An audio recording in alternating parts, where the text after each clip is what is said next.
Some Afghan refugees who were resettled by a group in the Washington, D.C. area claim they are still having trouble accessing basic services a year after Kabul fell. According to sources, the State Department is looking into this. 3 steps were involved in Mohammad's travel from Afghanistan to a residence in the United States. The first incident happened after Kabul was overthrown a year ago, and the husband and father who had spent 14 years working for the U.S. government spent a month moving his family from safe house to safe house while attempting to escape the Taliban.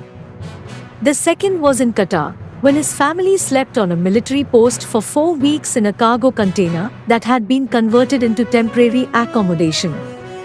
The third phase required spending 2 months on a military camp in New Jersey, where his family was immunized, processed, and lived inside a tent with hundreds of other Afghan evacuees, with the thin wall separating houses serving as their only source of solitude. Mohammad and his family finally arrived in Manassas, Virginia, in February, and today they reside there in a 2-story, 3-bedroom apartment with a decent roof and solid walls.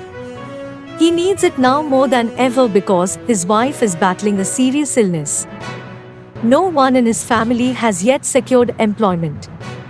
There is a lack of food, and he is unsure of how he will pay his bills. In fact, Mohammad claims that now is the time since his government's overthrow that he feels the least secure. He claims that his refugee resettlement caseworker, who was supposed to assist him with his basic needs, has been inattentive to his cries for help ever since his family was placed in Northern Virginia.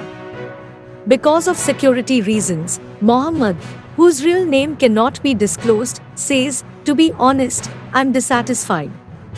The treatment Mohammad received from Lutheran Social Assistance of the National Capital Area, a refugee resettlement organization tasked with using federal funding to provide housing and other essential services to help refugees get on their feet, is the subject of Mohammad's statement.